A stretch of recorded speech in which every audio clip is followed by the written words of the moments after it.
Roma, el imperio que nació de la sangre y el mito. Desde los albores del tiempo, el hombre ha buscado dejar su huella, no solo en las palabras que pronuncia, sino en la piedra, en el bronce, en la sangre. Civilizaciones enteras se alzaron y cayeron dejando tras de sí ecos de grandeza, cicatrices de conquista y la eterna pregunta: ¿quién dominará el destino del mundo?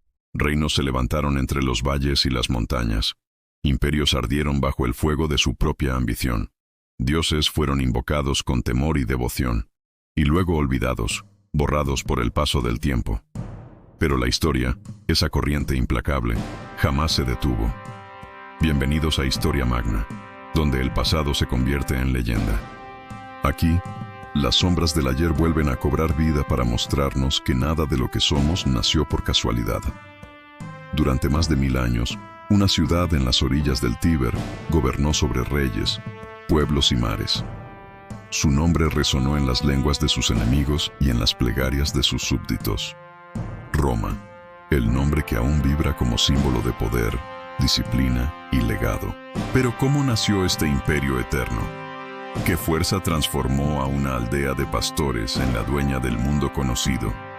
¿Qué espíritu convirtió la ambición humana en una maquinaria de historia y destino? Esta es la historia de una ciudad que nació de la violencia, del orgullo y del mito. Dicen que todo comenzó con una loba, en un tiempo en que los dioses caminaban entre los hombres y el destino se escribía con sangre. 2 hermanos fueron abandonados a la corriente del Tíber, condenados por los designios del poder. Sobrevivieron gracias a una bestia, símbolo de fuerza y maternidad. Uno de ellos, cegado por la ambición, derramó la primera sangre, la de su propio hermano. Esa sangre se mezcló con la tierra del Lacio, y sobre ella se levantaría un imperio eterno. En este viaje recorreremos los siglos que moldearon a Roma, desde el mito de sus reyes hasta la caída del imperio, desde las colinas del Lacio hasta los confines del mundo conocido. Veremos cómo una idea, más fuerte que las espadas, conquistó corazones, pueblos y naciones, cómo la república dio paso al César, y los hombres se hicieron dioses. Porque Roma no fue construida en un día, ni cayó en una sola noche. Fue un sueño forjado con hierro y fuego, con juramentos y traiciones, con la voluntad de dominar no solo la tierra, sino el destino mismo. Cada piedra de sus muros guarda una historia. Cada estatua mutilada recuerda una gloria perdida. Cada ruina nos habla con voz antigua de la ambición que forjó un mundo. Pero más allá de los emperadores y las guerras, Roma representa algo más profundo, el deseo humano de perdurar, de desafiar al tiempo, de ser eterno. Porque Roma no fue solo una ciudad, fue una idea. La idea de que la grandeza puede conquistarse y de que el poder puede volverse inmortal. Hoy, siglos después, sus ecos aún resuenan entre nosotros. En nuestras leyes, en nuestras palabras, en nuestras ciudades, en la forma en que gobernamos, construimos y soñamos. Roma cayó, sí, pero nunca desapareció. Esta es su historia, su nacimiento entre sangre y mito, su ascenso a la eternidad, su caída y su legado. Porque mientras recordemos su nombre, Roma vive. Los reyes de Roma. Roma no nació como una ciudad, nació como una historia. Y como toda gran historia, comenzó con un mito, en una tierra de colinas y ríos sagrados, cuando Italia era apenas un mosaico de aldeas, bosques y tribus guerreras. El destino tejía la leyenda que cambiaría el mundo. Una loba, símbolo de fuerza, maternidad y ferocidad divina, encontró a 2 niños abandonados en la corriente del río Tíber. Los amamantó, los protegió, los hizo sobrevivir. Aquellos gemelos se llamaban Rómulo y Remo. Eran nietos de un rey destronado, descendientes de héroes e hijos de Marte, el dios de la guerra. La violencia corría por su sangre, pero también la voluntad de los dioses.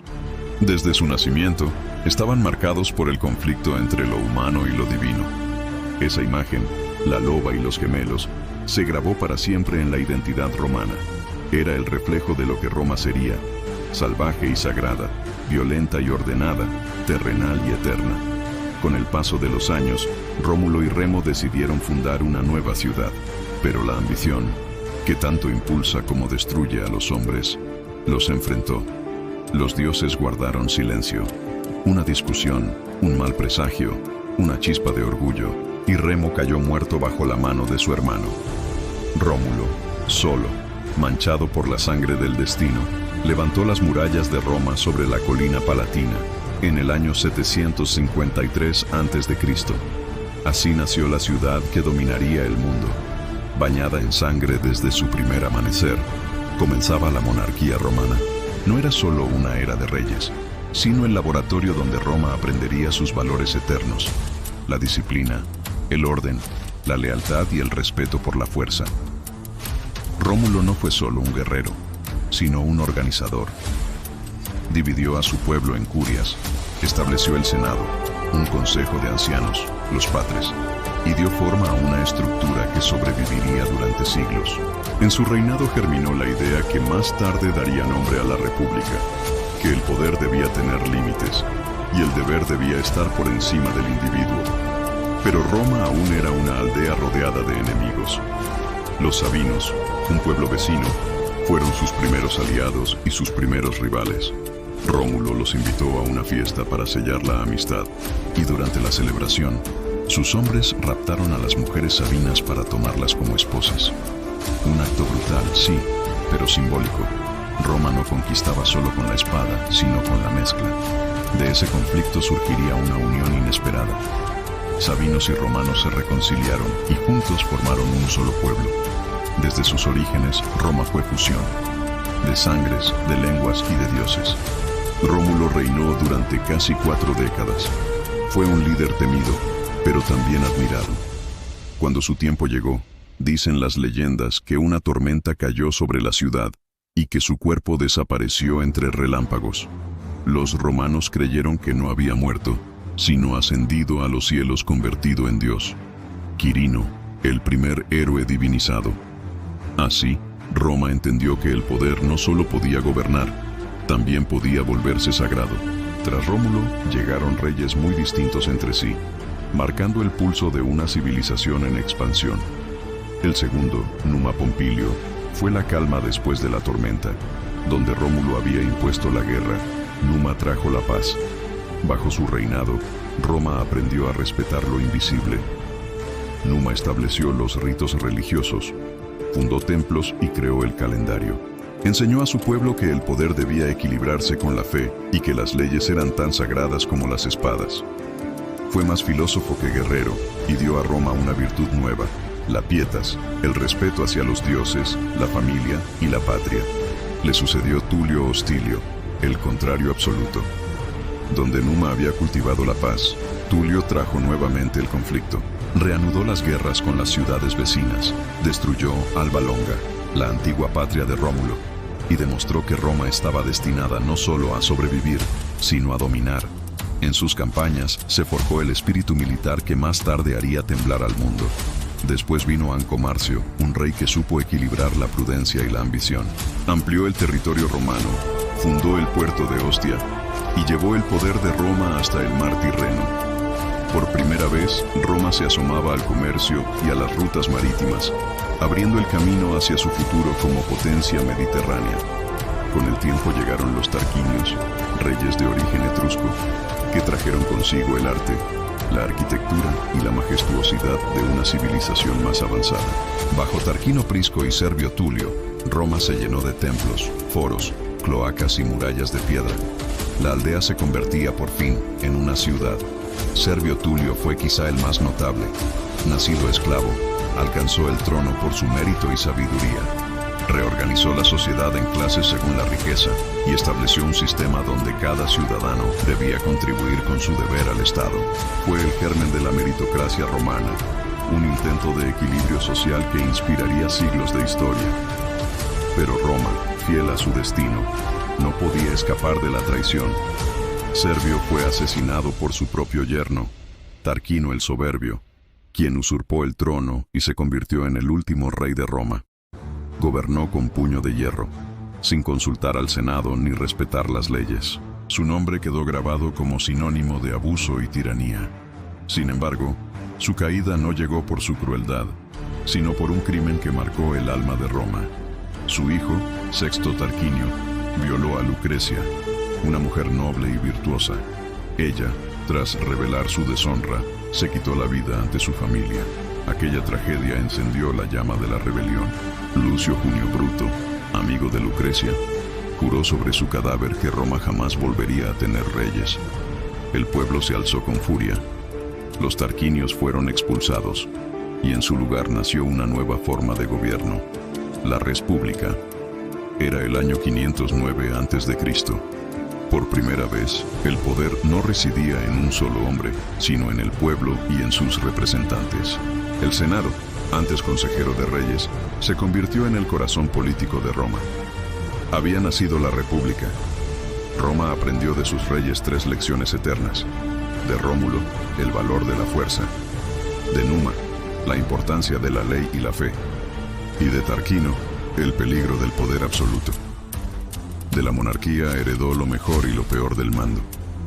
Pero cuando la corona cayó, el espíritu de gobierno permaneció. Así terminó la era de los reyes, y comenzó la historia de una república que, sin saberlo, estaba destinada a conquistar el mundo. La república y la libertad. Roma había expulsado a sus reyes. El eco de los gritos de rebelión aún resonaba en las colinas cuando los romanos juraron ante los dioses que jamás permitirían que un solo hombre volviera a concentrar todo el poder. El último monarca, Tarquinio el Soberbio, se había convertido en un símbolo del abuso, y su caída marcó el nacimiento de algo nuevo. La República, el gobierno de los ciudadanos. Era el año 509 a.C. Por primera vez en la historia, una ciudad decidió no tener rey, sino 2 cónsules, elegidos por el pueblo, con poder compartido y mandato limitado a un solo año. Su autoridad era igual, y ninguno podía actuar sin el consentimiento del otro. Roma inventaba, sin saberlo, el principio del equilibrio político. El Senado, formado por los antiguos patres de las familias más influyentes, se convirtió en la memoria viva del Estado. Era un órgano de deliberación y consejo, símbolo de continuidad, y por encima de todo se alzaba la ley. Lex, el nuevo dios de Roma. Sin embargo, la libertad recién conquistada no era completa. Solo los patricios, descendientes de las familias fundadoras, tenían derechos plenos. El resto, los plebeyos, artesanos, campesinos, comerciantes, debían obedecer sin participar. Así, la República nació con una contradicción. Proclamaba la libertad, pero mantenía la desigualdad. De esa tensión surgirían los siglos más formativos de la historia romana. Durante los primeros años, Roma tuvo que luchar no solo contra enemigos externos, sino contra su propio pasado. A su alrededor, las antiguas ciudades latinas y etruscas veían con recelo su creciente poder. Las guerras fueron constantes, contra Veyes, contra los volscos, contra los equos. Cada victoria fortalecía el orgullo romano, cada derrota reforzaba su disciplina. En el campo de batalla, Roma descubrió su verdadera vocación. Las legiones, organizadas con precisión y entrenadas con rigor, se convirtieron en el instrumento de su destino. No luchaban por un rey, sino por la República, la cosa del pueblo. En su estandarte no había un rostro, sino un ideal. SPQR, Senatus Populus que Romanus, el Senado y el pueblo de Roma. Era más que un lema, era una declaración de identidad colectiva. Roma había comprendido algo revolucionario, que la fuerza de una nación no reside en un hombre, sino en sus instituciones. Pero la tensión social dentro de la ciudad seguía creciendo. Los plebeyos exigían participación, leyes justas, protección contra los abusos de los magistrados patricios. Cuando sus reclamos fueron ignorados, decidieron actuar. En el año 494 a.C., se retiraron del ejército y se establecieron fuera de la ciudad, en el Monte Sacro. Sin campesinos, sin soldados, Roma quedó paralizada. Fue la primera huelga política de la historia. El Senado cedió y los plebeyos obtuvieron sus propios representantes, los tribunos de la plebe. Eran inviolables y su deber era proteger a los ciudadanos comunes de la injusticia. Podían vetar decisiones del Senado y defender al pueblo ante cualquier abuso. Así, nació uno de los pilares más duraderos del sistema romano, el contrapeso del poder. La República había aprendido una segunda lección. La libertad no es un regalo, Es una conquista constante. Con el tiempo, los plebeyos lograron más derechos. En el 451 a.C. se redactaron las 12 tablas, el primer código de leyes escritas de Roma. Ya nadie podía alegar ignorancia ni manipular la justicia según su rango o riqueza. El derecho romano, base de la jurisprudencia occidental, nacía de ese acto de equilibrio entre la razón y la costumbre. Pero Roma no se detenía en debates internos. Mientras resolvía sus tensiones sociales, extendía su dominio por la península itálica. Guerras, tratados y alianzas tejían un mosaico de pueblos sometidos o aliados. Roma era implacable con sus enemigos, pero generosa con sus aliados. Ofrecía ciudadanía parcial, protección y participación. Así, sin imposición directa, tejía una red de fidelidades que se convertiría en su mayor fortaleza. En el siglo IV a.C., un nuevo enemigo puso a prueba esa fortaleza. Los galos, guerreros del norte, descendieron sobre Roma y la saquearon en el año 390. Fue una humillación sin precedentes. Las casas ardieron, el oro del tesoro fue entregado como tributo y la ciudad quedó en ruinas. Pero de aquel desastre, Roma extrajo su carácter. Un general llamado Camilo lideró la reconstrucción y pronunció una frase que marcaría a generaciones. Roma se levanta más fuerte de cada caída. Esa resiliencia se convirtió en la esencia del espíritu romano. Donde otros veían derrota, Roma veía oportunidad. Donde otros buscaban venganza, Roma buscaba dominio. Cada enemigo vencido se convertía en parte del sistema. Cada guerra en un escalón hacia la supremacía. Mientras tanto, las instituciones republicanas evolucionaban. Los cónsules eran los ejecutivos del Estado, los pretores, los jueces, los cuestores, los administradores del tesoro, y los censores, los guardianes de la moral pública. Todo estaba regido por la idea del deber, officium, el servicio a la república por encima del interés personal. El ciudadano romano ideal no era quien buscaba poder, sino quien lo aceptaba como carga temporal. En la educación de los jóvenes se inculcaban 3 virtudes: virtus, el valor; disciplina, la obediencia; y fides, la lealtad. El romano debía ser sobrio, firme y consciente de que su gloria individual dependía del bien común. Esa mentalidad cívica fue la argamasa invisible que sostuvo el Estado durante siglos. Hacia el 270 a.C., tras siglos de guerras, Roma había logrado lo impensable: dominar toda la península itálica. Los etruscos, los sabinos, los samnitas, todos estaban bajo su influencia o su poder directo. Era una república de campesinos soldados, organizada, pragmática y con una fe inquebrantable en su destino. Los romanos creían que su éxito no se debía a la suerte, sino a la virtus colectiva: el coraje, la disciplina, la constancia. Cada ciudadano debía estar dispuesto a morir por la patria, y la patria recompensaba a quien servía con honor. Así, Roma no solo conquistaba territorios, conquistaba corazones. Su modelo político inspiraba respeto incluso entre los pueblos enemigos. Pero en la sombra de ese éxito ya germinaban las semillas del conflicto. La expansión traía riquezas, pero también desigualdad. Los aristócratas acumulaban tierras, mientras los pequeños campesinos, la base del ejército, comenzaban a empobrecerse. La república había nacido para evitar el poder de un solo hombre, pero ahora enfrentaba un nuevo peligro: el poder de unos pocos sobre muchos. La tensión entre patricios y plebeyos, entre ricos y pobres, entre campo y ciudad, nunca desaparecería. Sería el drama que acompañaría a Roma en su ascenso y que más tarde contribuiría a su caída. La república no era perfecta. Nació de la desconfianza, creció en el conflicto y maduró en la guerra. Pero fue allí, en ese equilibrio frágil entre libertad y deber, donde Roma forjó su verdadera identidad. En el corazón de cada ciudadano latía una convicción: que la patria era más grande que el individuo, que la ley estaba por encima del rey, y que la gloria se alcanzaba sirviendo, no dominando. Roma había aprendido a gobernarse a sí misma. El siguiente desafío sería aprender a gobernar el mundo. Las guerras púnicas. Roma había unificado Italia. Desde las montañas del norte hasta las costas del sur, ninguna ciudad se atrevía ya a desafiar su poder. Pero más allá del mar Tirreno, otra potencia observaba en silencio. Una ciudad rica, orgullosa y antigua, Cartago. Cartago no era un reino, sino una república mercantil. Había nacido de colonos fenicios que, siglos antes, cruzaron el Mediterráneo desde Tiro, en Oriente.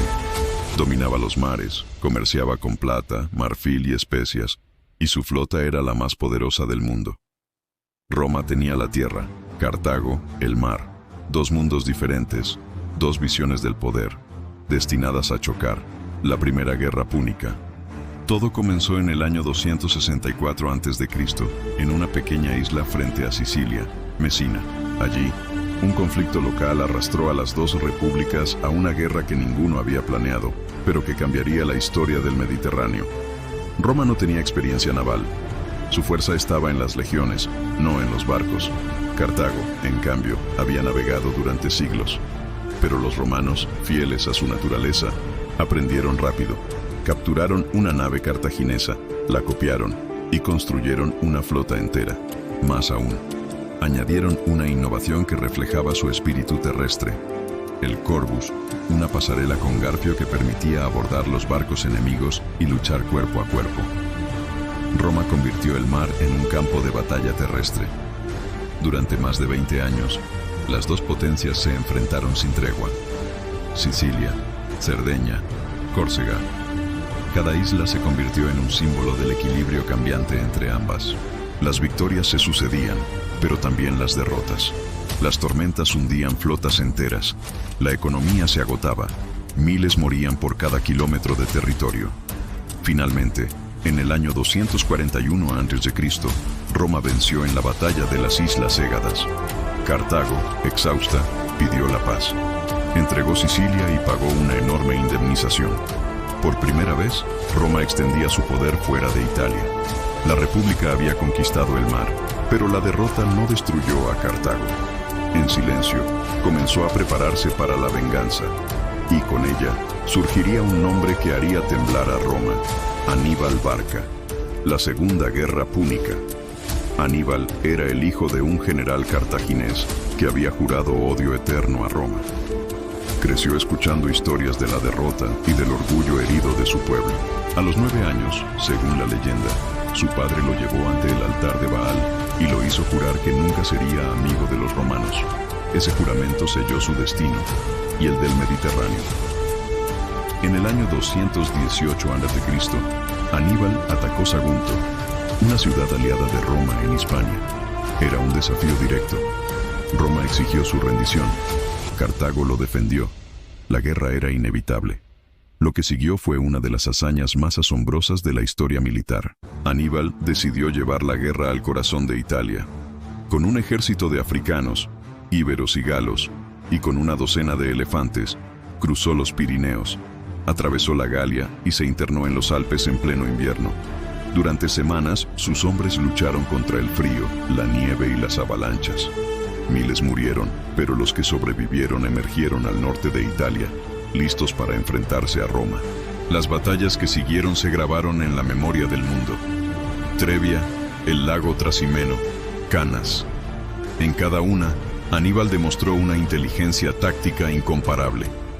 En Canas, en el 216 a.C., rodeó completamente al ejército romano y lo aniquiló. Más de 50.000 legionarios murieron en un solo día. Fue la peor derrota de la historia romana.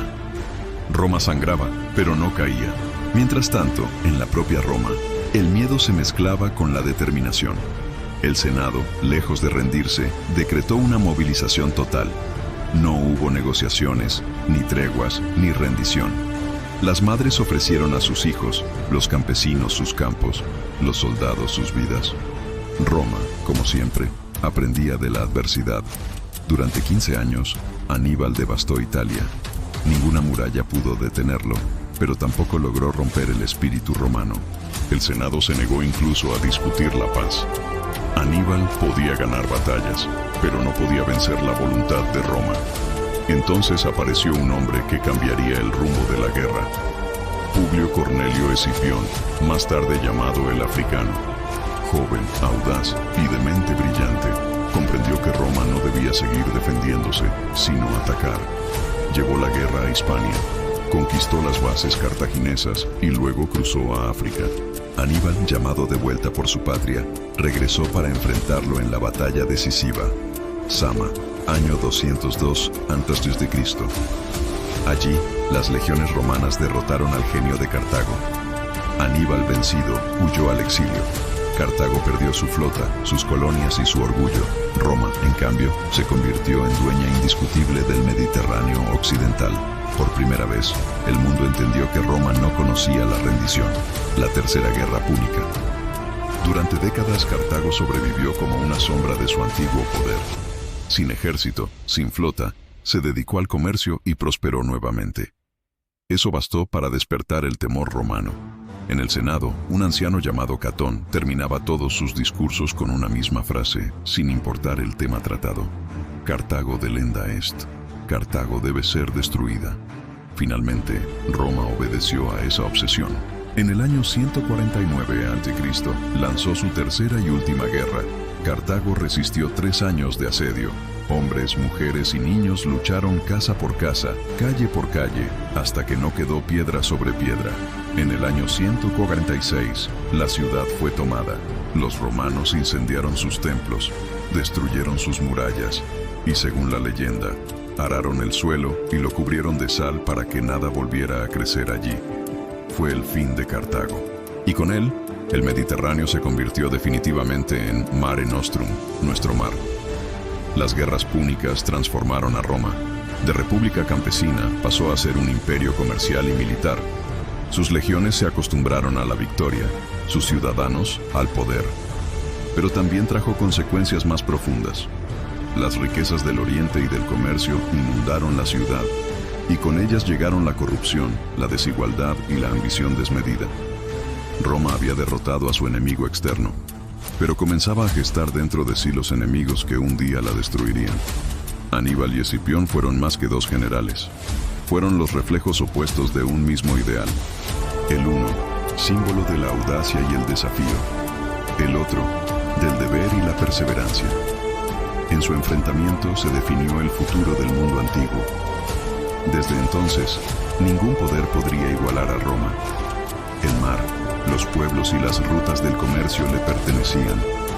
La república había alcanzado la grandeza, pero su alma comenzaba a cambiar. De república a imperio, Roma había conquistado el Mediterráneo. Cartago ardía en ruinas, Grecia se inclinaba ante sus legiones y las riquezas de Oriente fluían hacia el Tíber. Pero mientras el mundo se postraba ante ella, dentro de Roma comenzaban a oírse los primeros crujidos del poder. La república, que había nacido para proteger la libertad de los ciudadanos, estaba a punto de ser devorada por su propia ambición, la semilla de la crisis. Durante siglos, Roma se había sostenido sobre un ideal, la virtud del ciudadano soldado, el mos maiorum, las costumbres de los antepasados. El campesino romano, dueño de su tierra y soldado del Estado, era el símbolo de esa república austera. Pero las guerras púnicas lo habían cambiado todo. Las conquistas trajeron riquezas, esclavos y lujos exóticos. Las tierras conquistadas fueron repartidas entre los más poderosos. Los campesinos, arruinados por años de servicio militar, vendieron sus campos y se apiñaron en la ciudad, buscando pan y trabajo. Roma crecía, sí, pero su pueblo se empobrecía. Y en las colinas del poder, los senadores se enriquecían con contratos, minas y botines. La República de la Virtud se convertía en la República del Oro. La grandeza externa de Roma ocultaba su corrupción interna. Y cuando el equilibrio entre ricos y pobres se rompe, hasta las repúblicas más fuertes comienzan a temblar. Los hermanos Graco. En medio de ese caos, surgieron 2 nombres que marcaron un antes y un después: Tiberio y Cayo Graco. Hermanos, tribunos del pueblo, idealistas que creyeron poder devolver la justicia a Roma. Tiberio, el mayor, propuso una reforma agraria. Quería limitar la cantidad de tierra que podía poseer un solo ciudadano y repartir los excedentes entre los pobres. Era un intento de restaurar la república de los campesinos, de devolver el equilibrio. Pero los poderosos lo vieron como una amenaza directa. El Senado reaccionó con furia. En el año 133 a.C., Tiberio fue asesinado a golpes por una turba de nobles frente al templo de Júpiter. Una década después, su hermano Cayo retomó la causa. Amplió las reformas, distribuyó trigo subvencionado, dio ciudadanía a los aliados italianos y trató de frenar la avaricia del Senado. Pero el poder no perdona a los reformadores.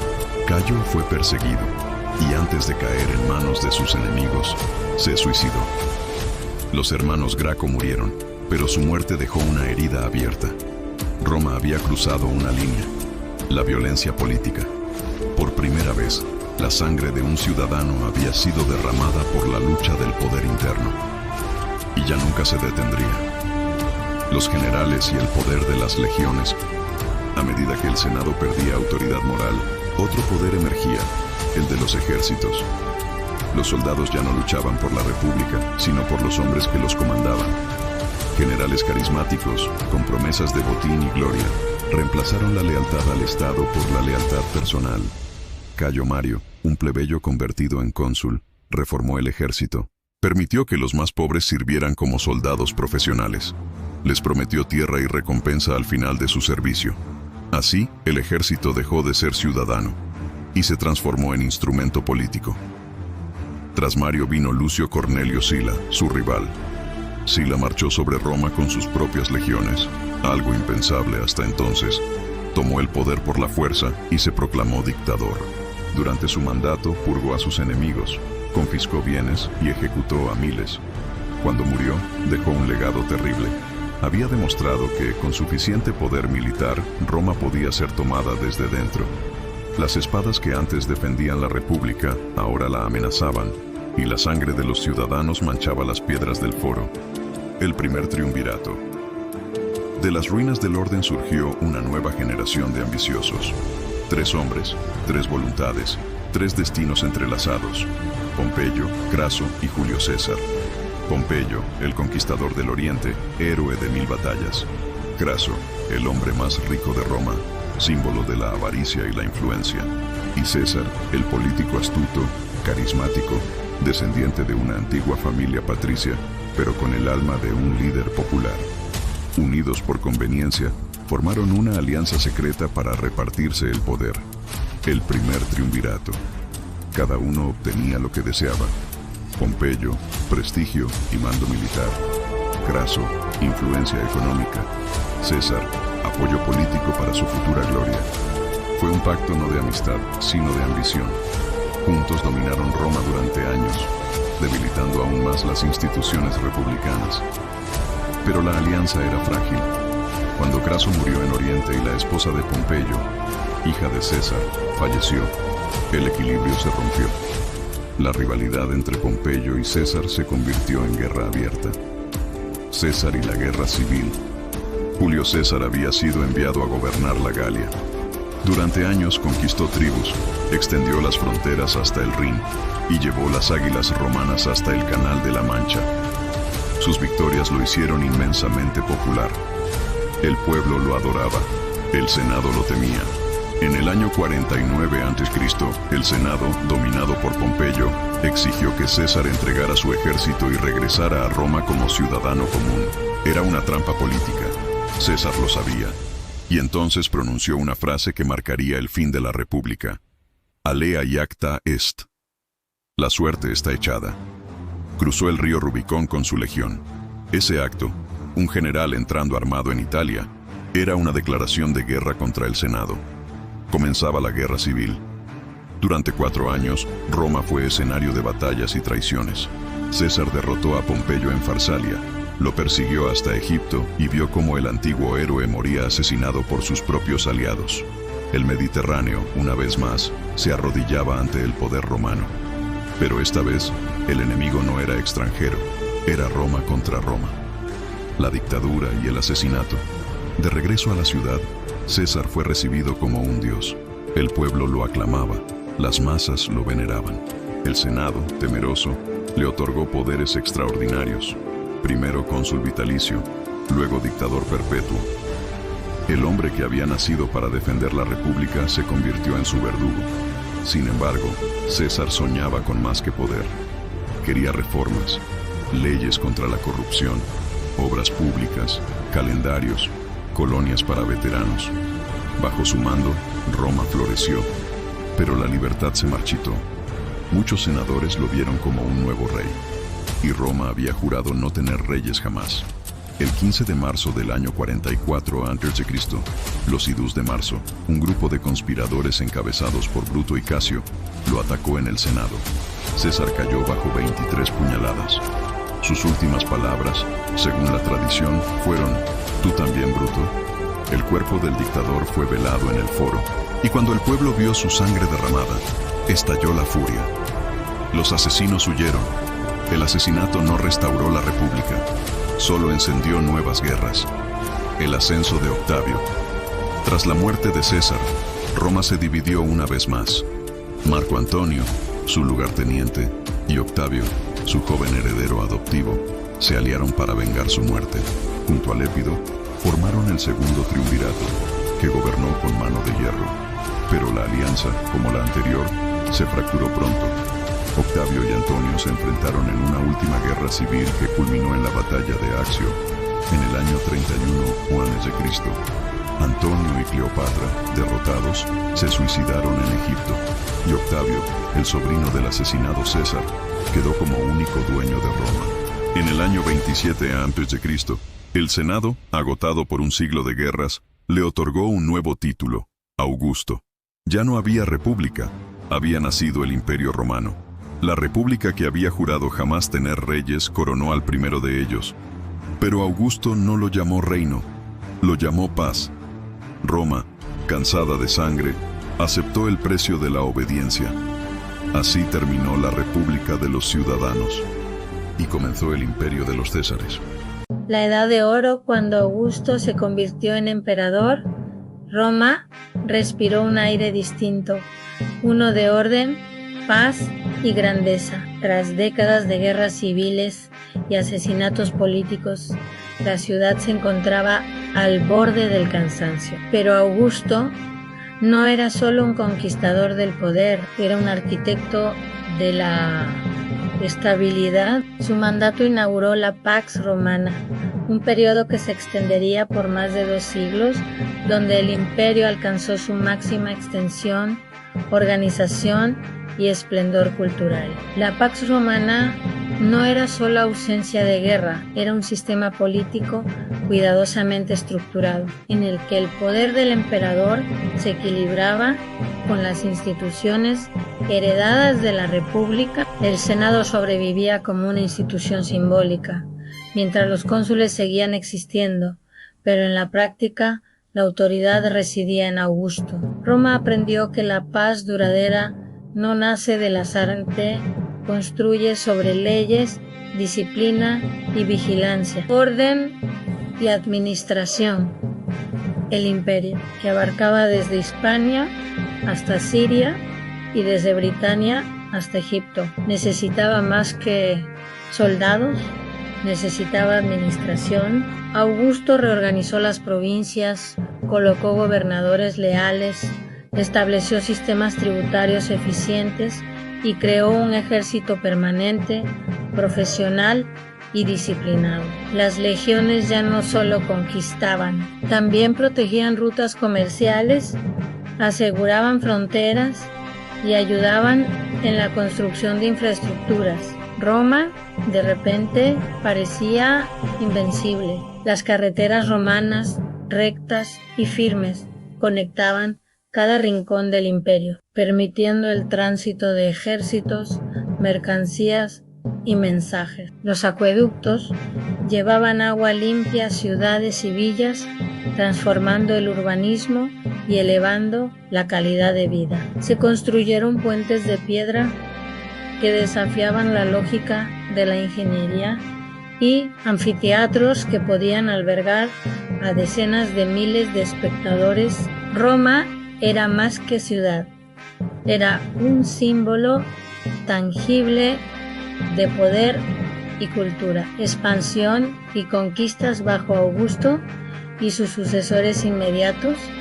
El imperio alcanzó su máxima extensión. Los ejércitos romanos avanzaron hacia Germania, Dacia y Mesopotamia. Los territorios incorporados no eran simplemente conquistados.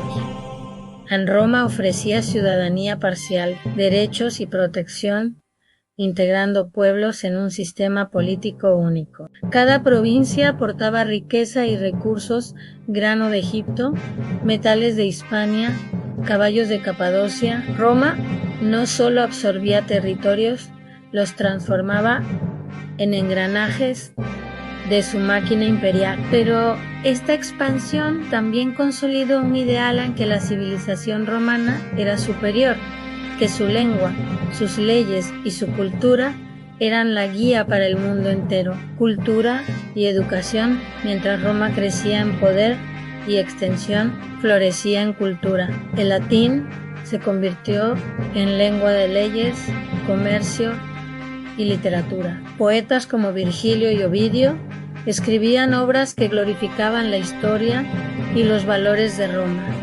creando un imaginario que uniría generaciones. El derecho romano se codificaba y perfeccionaba, sentando las bases de la justicia en Occidente durante milenios. Roma valoraba la educación, no solo militar, sino también intelectual. La filosofía, la retórica y la historia eran estudiadas por la élite, y la literatura se convirtió en un medio para transmitir virtudes cívicas con disciplina, honor, obediencia al Estado. El ciudadano romano ideal no buscaba riqueza por codicia, sino por mérito. No buscaba gloria personal, sino el prestigio de la república convertida en imperio. Ingeniería y arquitectura. La arquitectura romana reflejaba su visión del mundo monumental, ordenada y funcional. El panteón,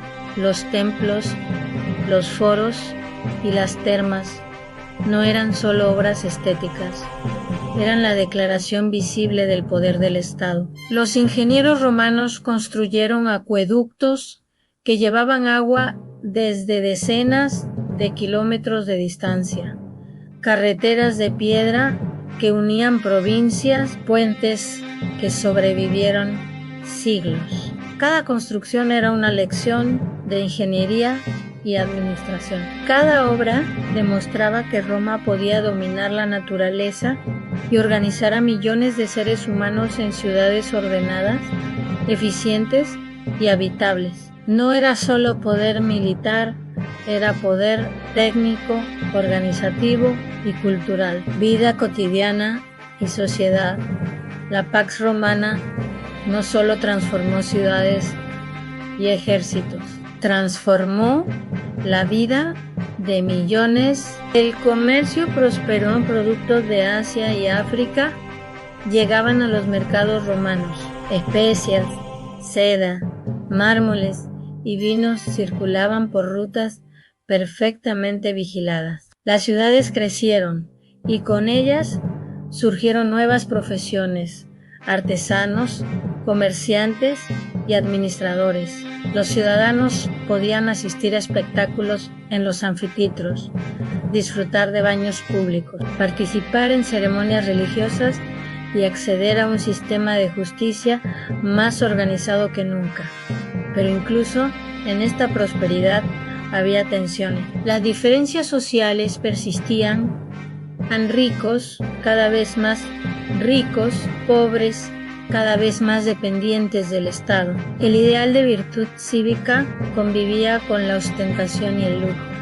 Y Roma aprendió que la paz prolongada requiere también control político y moral. La Pax Romana y su legado durante este periodo, Roma consolidó no solo fronteras, sino también su identidad. Se impuso un modelo cultural y administrativo que integraba a pueblos diversos: etruscos, griegos, egipcios, celtas, todos bajo un mismo sistema legal y lingüístico.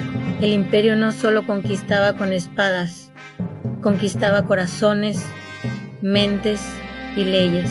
La Pax Romana no era eterna ni perfecta, pero permitió que florecieran las artes, la ciencia y la filosofía. Fue un tiempo de estabilidad sin precedentes en la historia del mundo antiguo, un periodo donde la disciplina, la organización y la cultura se unieron para crear una civilización que inspiraría a todos los siglos posteriores. La Edad de Oro de Roma fue más que prosperidad o conquista. Fue un experimento extraordinario en unir un continente bajo una sola ley, un solo idioma, una sola idea de orden y justicia. Roma enseñó que la fuerza sin cultura es efímera, pero la cultura sin fuerza es vulnerable. Durante siglos, su ejemplo perduró. Bajo Augusto y sus sucesores, el imperio tocó el cenit de la civilización antigua.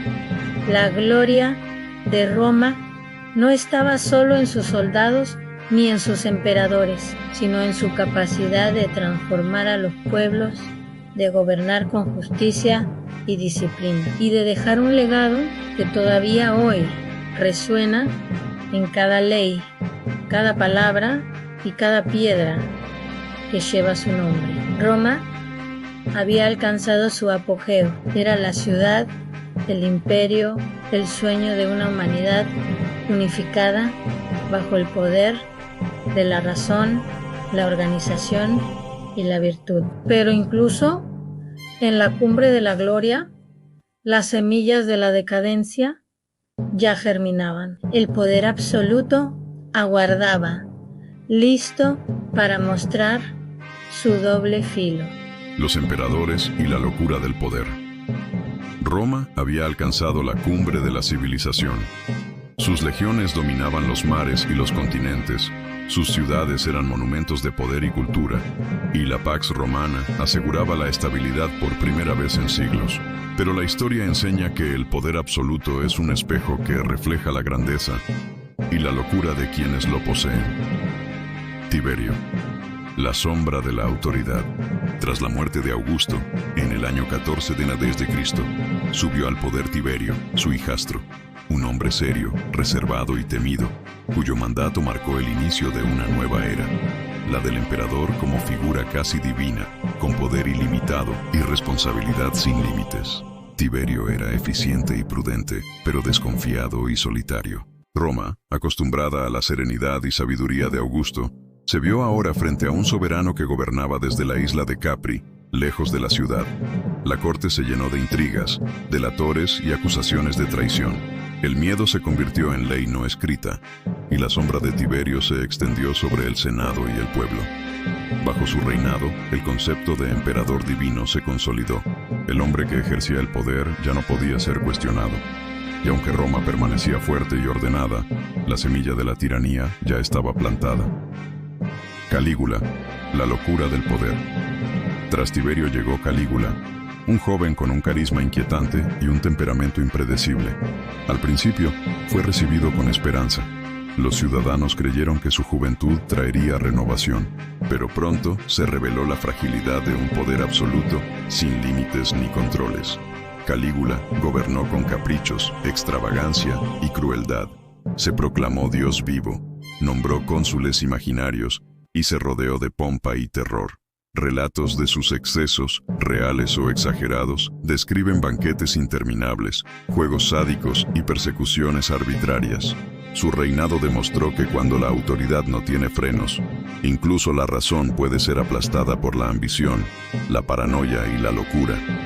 Fue asesinado por miembros de su propia guardia en el año 41 de Cristo, un recordatorio brutal de que el poder puede devorar a quienes lo poseen. Nerón, el artista emperador. Después de Calígula, subió al trono Claudio, un emperador más prudente y administrativo, pero la fama y la decadencia de Roma pronto se encontraron nuevamente bajo Nerón, su hijo adoptivo.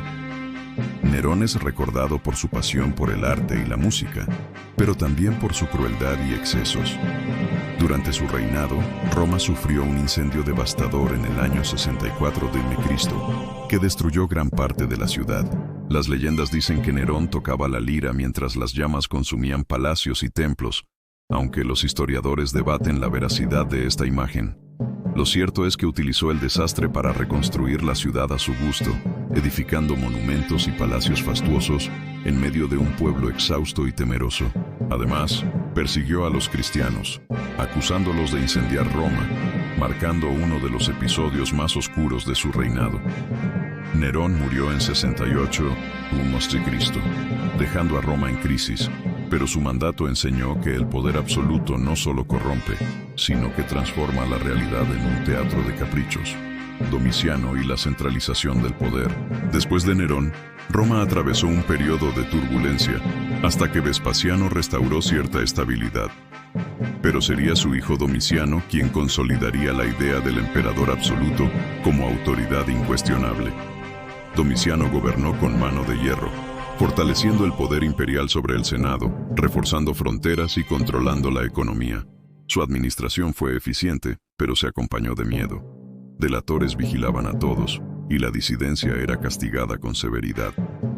Roma aprendió que la centralización podía garantizar orden, pero también podía aplastar la libertad. El gobierno de Domiciano culminó un ciclo. Los emperadores podían ser guardianes de la estabilidad o instrumentos de terror. La línea entre prudencia y locura, entre justicia y capricho, se volvía cada vez más delgada. El mito del emperador divino. Durante este periodo se consolidó un concepto que perduraría siglos: el emperador como divus, figura sagrada. Se le rendían honores religiosos, se le atribuían milagros y victorias, y su palabra se convertía en ley. La divinización del poder personal tenía un efecto ambivalente, inspiraba respeto y obediencia, pero también fomentaba excesos, caprichos y abusos. El ciudadano romano aprendió que el poder absoluto no solo podía proteger, sino también destruir, y que la misma grandeza que sostenía al imperio podía transformarse en su amenaza más peligrosa: la estabilidad con los antoninos. Tras décadas de emperadores impredecibles, llegó una era de relativa calma, la dinastía de los antoninos.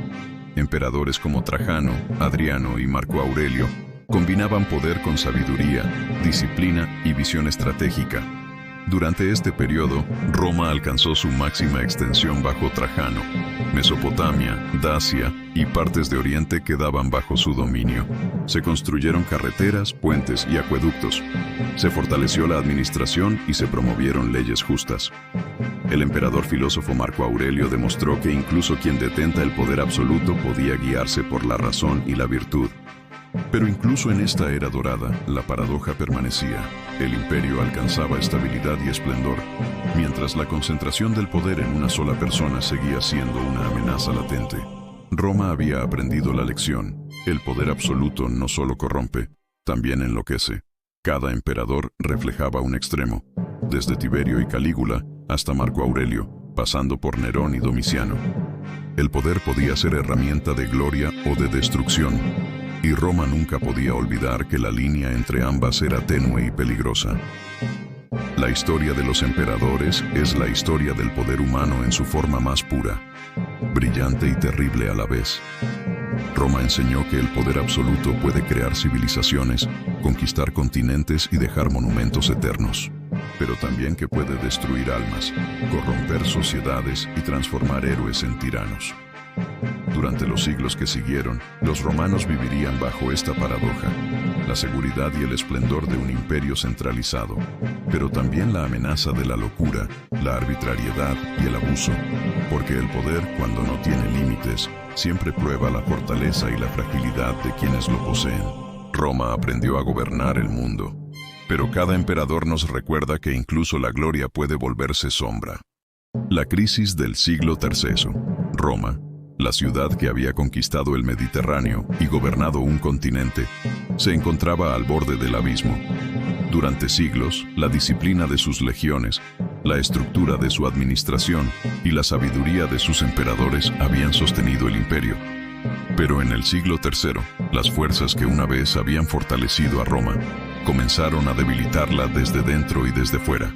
Era un tiempo de caos, hambre y violencia. Un periodo que la historia recuerda como la crisis del siglo III. Invasiones y presiones externas. Por primera vez en mucho tiempo, Roma enfrentaba amenazas simultáneas en todas sus fronteras. Al norte, los pueblos germánicos presionaban las fronteras del Rin y el Danubio. Los francos, los alamanes y los godos cruzaban ríos y bosques, saqueando ciudades y aldeas.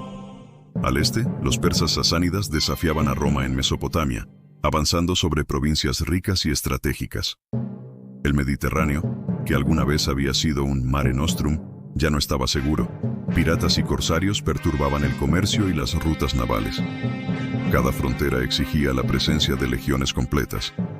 Cada amenaza requería recursos y coordinación, y mientras los ejércitos luchaban lejos de Roma, la ciudad y sus provincias quedaban vulnerables.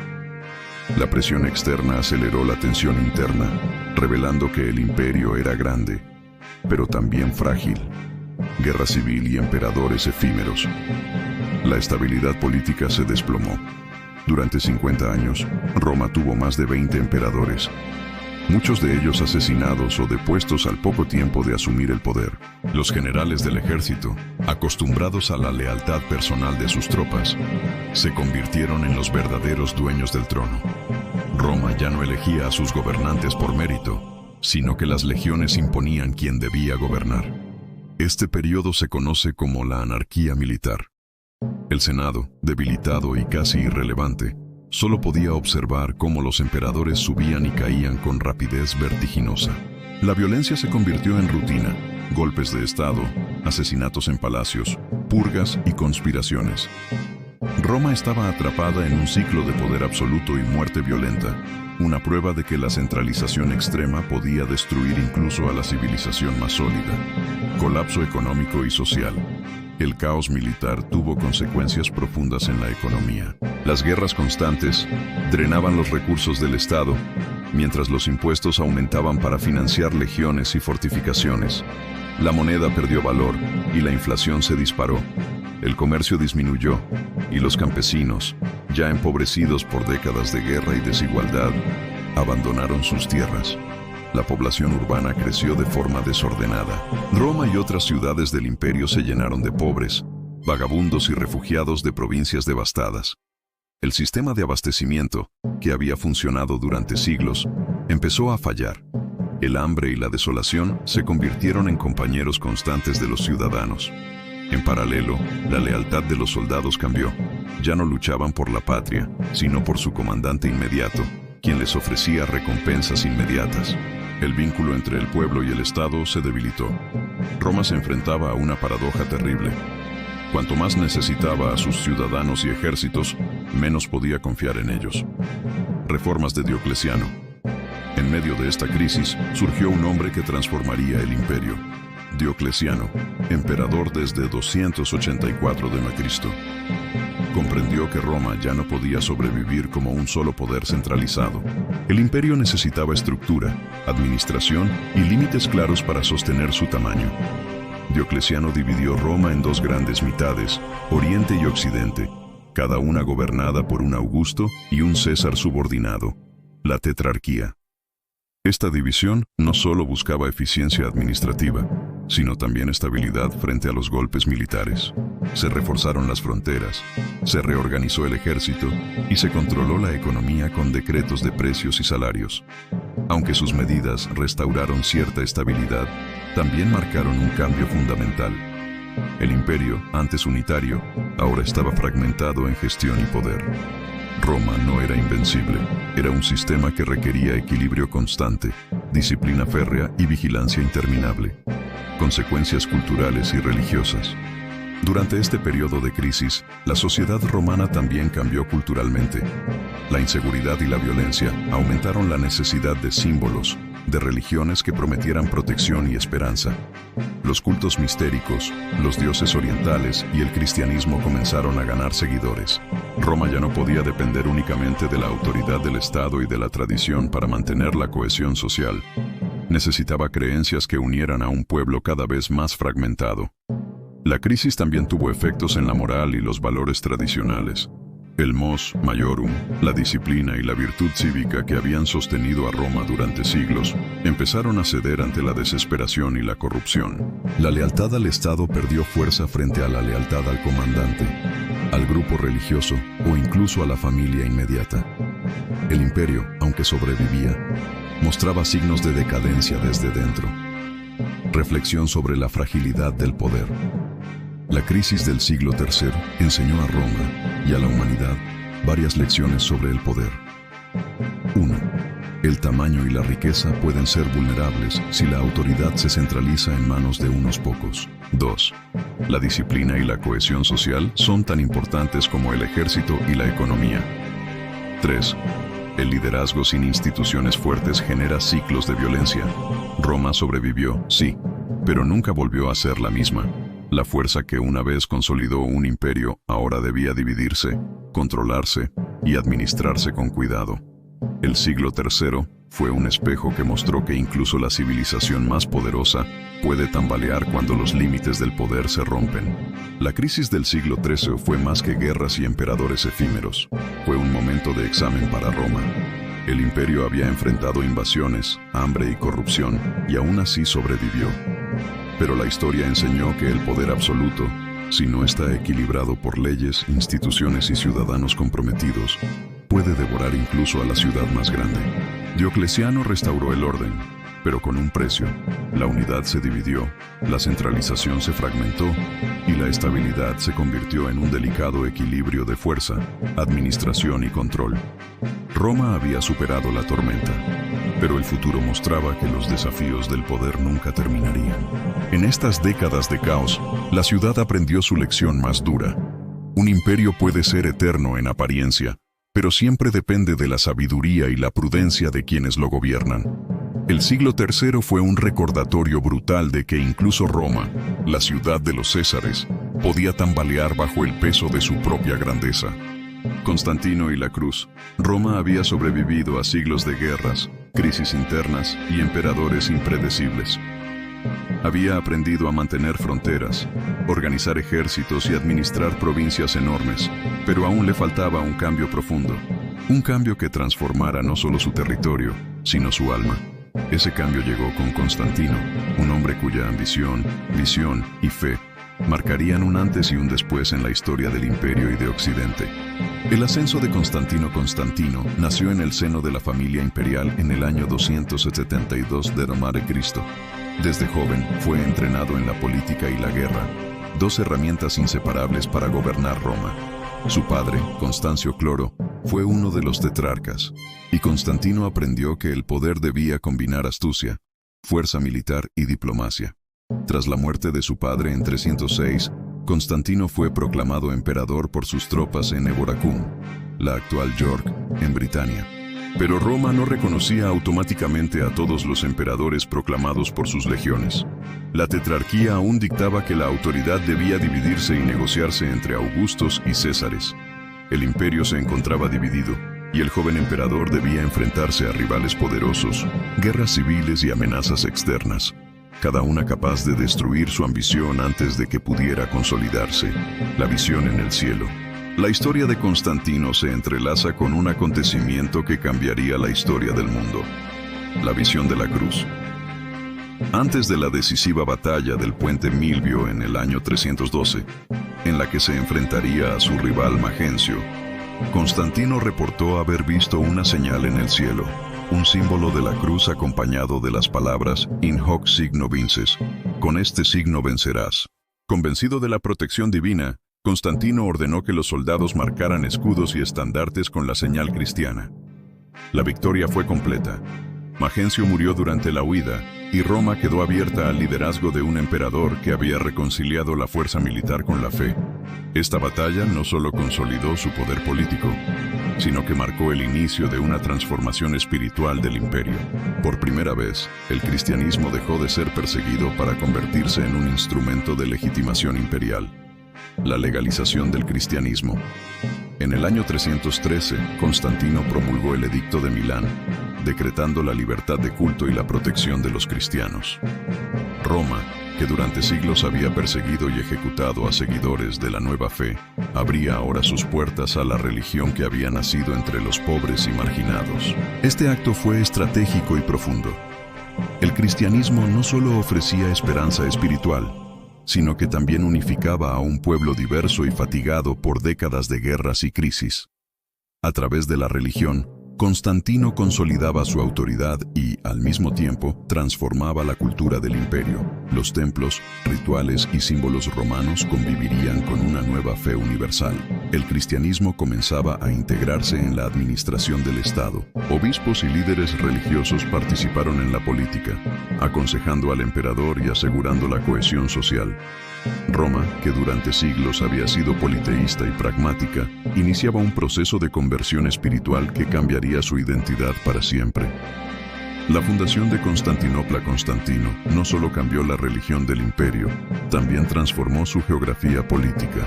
En 330, fundó una nueva capital en la estratégica ciudad de Bizancio, a orillas del Bósforo.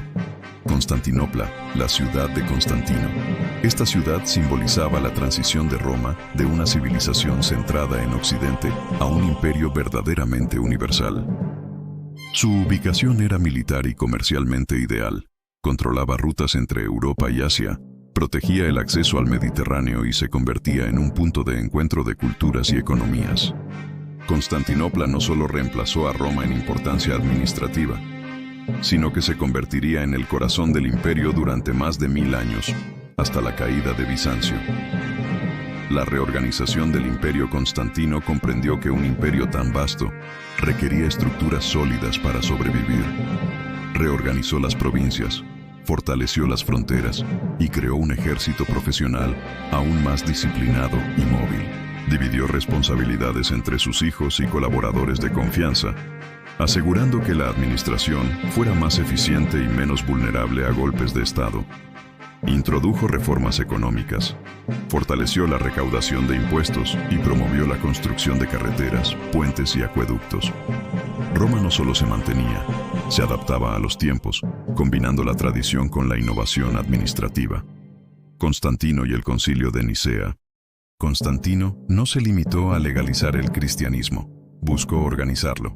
En 325 convocó el Concilio de Nicea, reuniendo obispos de todo el imperio para establecer doctrinas comunes y resolver disputas internas. Este acto mostró que el emperador podía ser mediador espiritual y político, uniendo a un pueblo dividido bajo un mismo dogma. La política y la fe se fusionaban. La autoridad del emperador se legitimaba a través de la religión, y la religión ganaba fuerza y protección por el poder imperial. Roma, que había sido durante siglos un estado pagano y militar, se transformaba en un imperio cristiano, con una nueva identidad que perduraría siglos.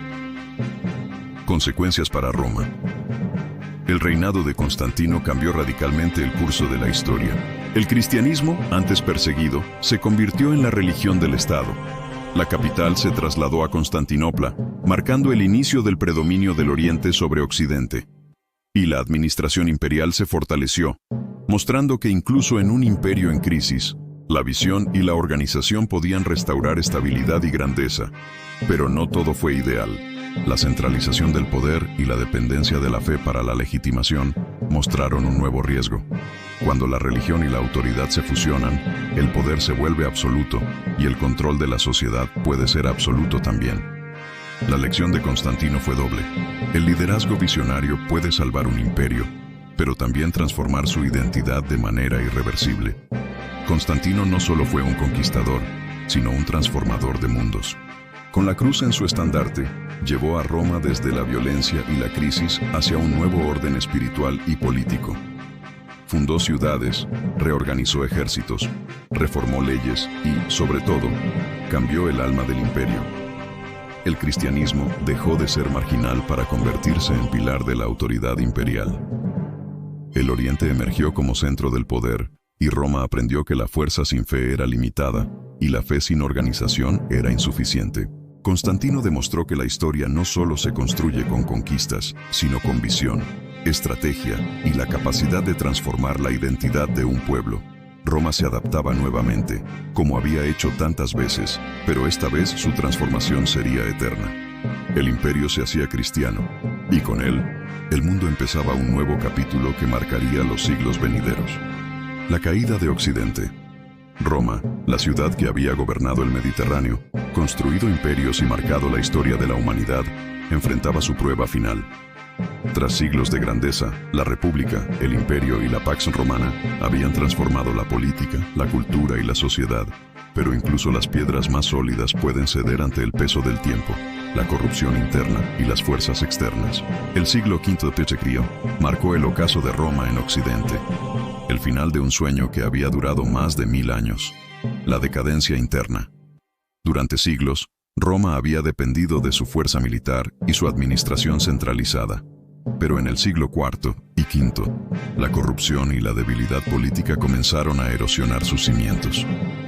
Los emperadores occidentales eran a menudo marionetas de generales o nobles poderosos. La economía estaba debilitada, la moneda se devaluaba, el comercio se reducían y los impuestos aplastaban a los campesinos, mientras la aristocracia vivía en lujos crecientes. La lealtad de las legiones también disminuyó. Muchos soldados ya no eran ciudadanos romanos, sino mercenarios bárbaros contratados para defender fronteras que eran cada vez más vulnerables. Roma había logrado conquistar el mundo, pero ya no podía gobernarlo ni defenderlo con la misma eficacia. Las tensiones sociales y económicas crearon un imperio que parecía fuerte en apariencia, pero que estaba minado desde dentro. Invasiones bárbaras. El Imperio Occidental se encontraba rodeado de enemigos poderosos y cada vez más organizados. Godos, vándalos, hunos, alamanes y francos comenzaron a presionar sus fronteras. En 410 d.C., los visigodos, liderados por Alarico I, saquearon Roma. No era la primera vez que Roma sufría ataques, pero era la primera vez en casi 800 años que la ciudad eterna caía ante un enemigo extranjero. El saqueo fue devastador. Templos saqueados, palacios incendiados, tesoros perdidos. El mundo quedó conmocionado.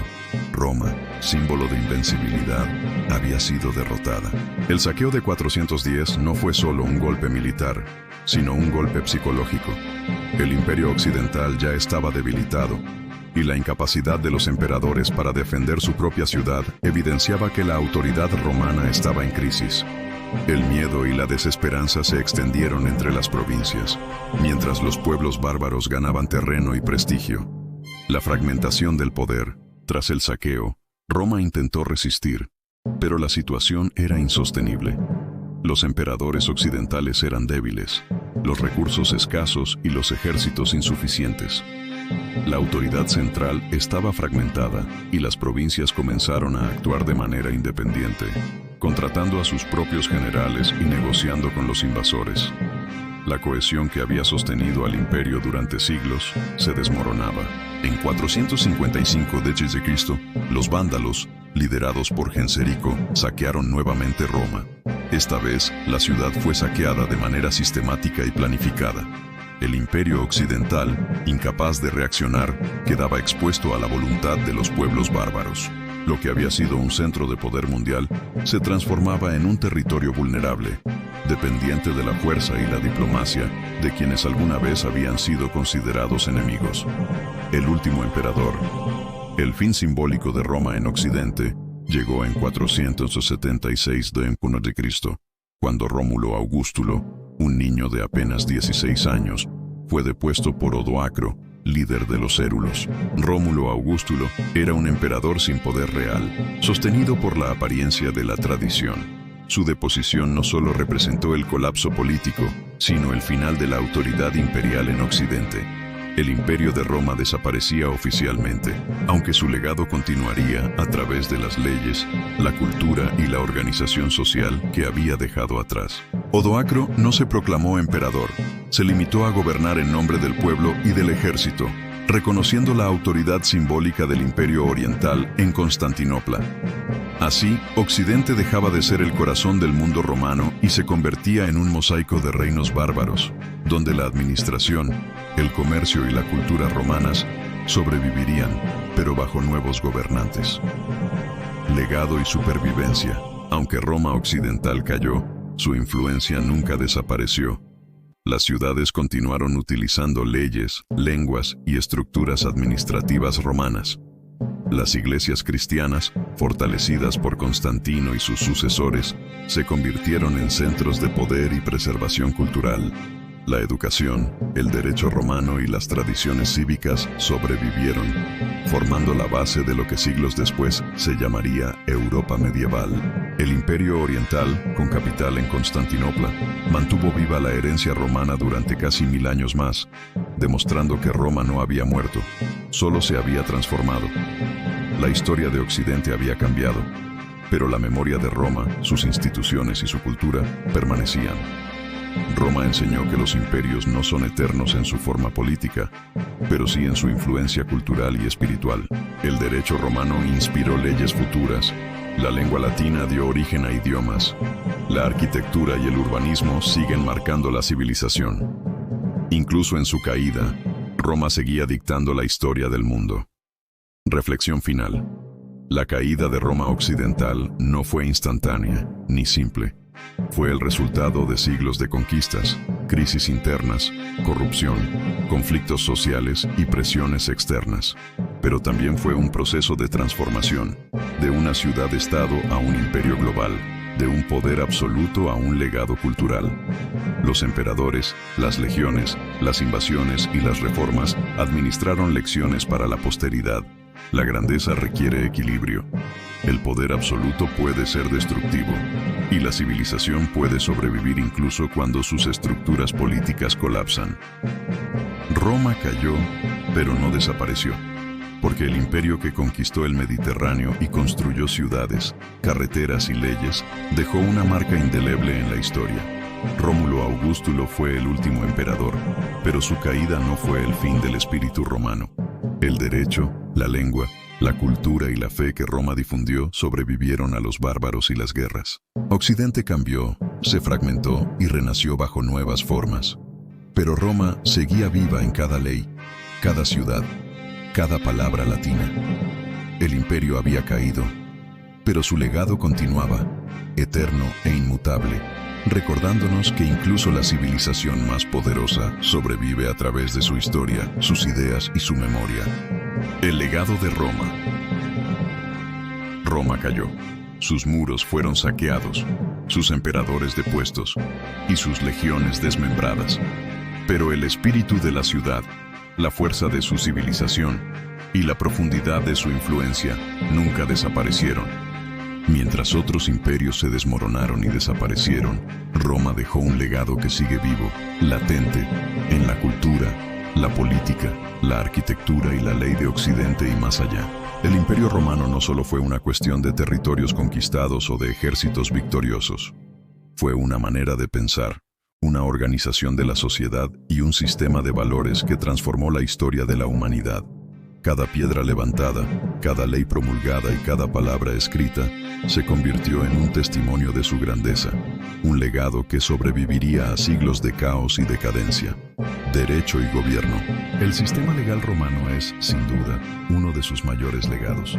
El derecho romano codificó principios de justicia, propiedad, contratos y ciudadanía, que se extendieron más allá de las fronteras del imperio. Durante siglos, estas leyes inspiraron a reinos, repúblicas y naciones modernas, sentando las bases del derecho civil en Europa, América y otras regiones del mundo.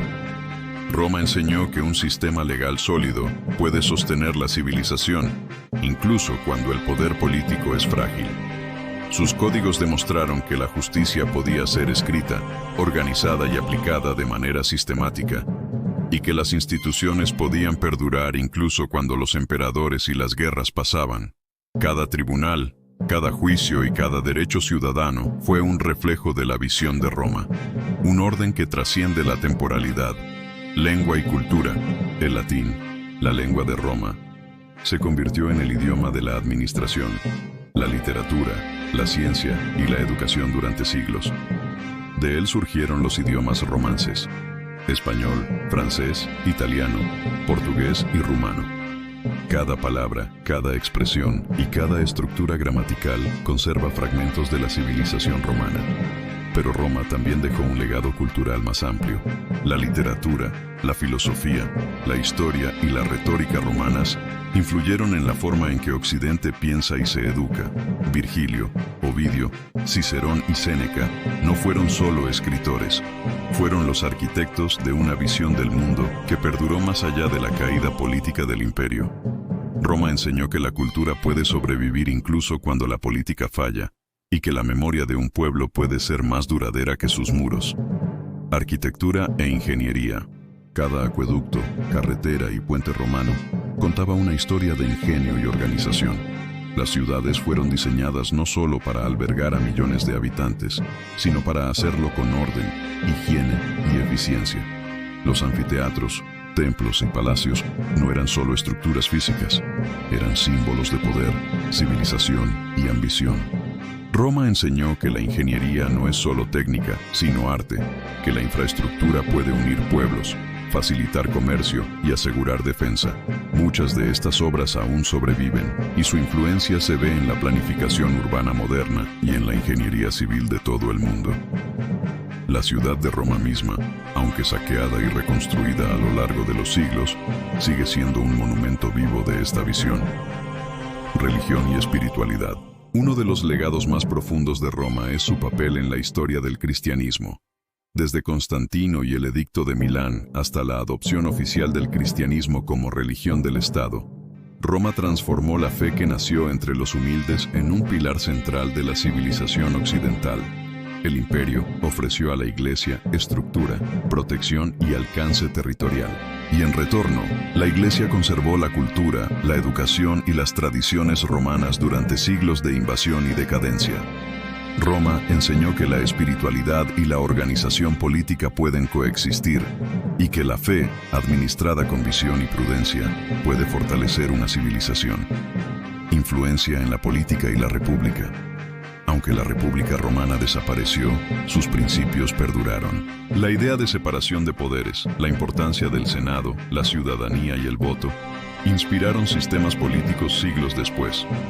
Los fundadores de las repúblicas modernas, como Estados Unidos, estudiaron las leyes y la historia de Roma, adoptando conceptos de equilibrio entre poder ejecutivo, legislativo y judicial.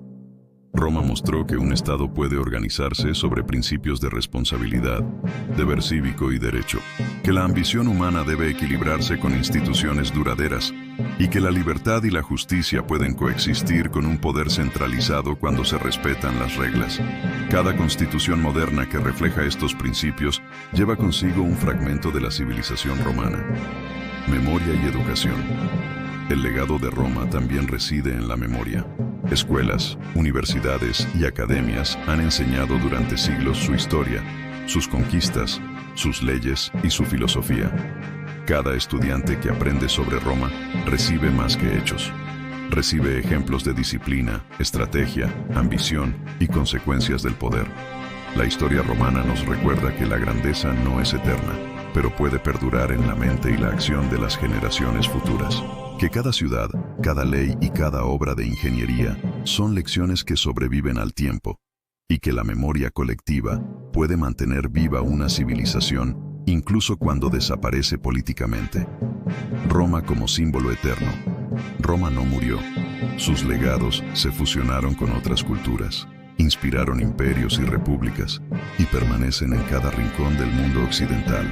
Cada edificio, cada texto, cada ley y cada palabra latina es un eco de su gloria. El imperio, aunque fragmentado, enseñó que la civilización puede sobrevivir a la política, a los saqueos y a la decadencia de los gobiernos. Los ideales romanos de disciplina, organización, justicia y cultura siguen inspirando. Roma nos muestra que el poder debe administrarse con prudencia, que la fuerza debe equilibrarse con la ley y que la cultura y la educación son la base de la durabilidad de un pueblo. Incluso cuando los imperios caen, la civilización que construyeron puede continuar guiando a la humanidad. Roma cayó, pero nunca desapareció, porque mientras recordemos su historia, mientras estudiemos sus leyes, hablemos su lengua o admiremos sus construcciones, el imperio sigue vivo. Roma no es solo una ciudad, ni solo un gobierno.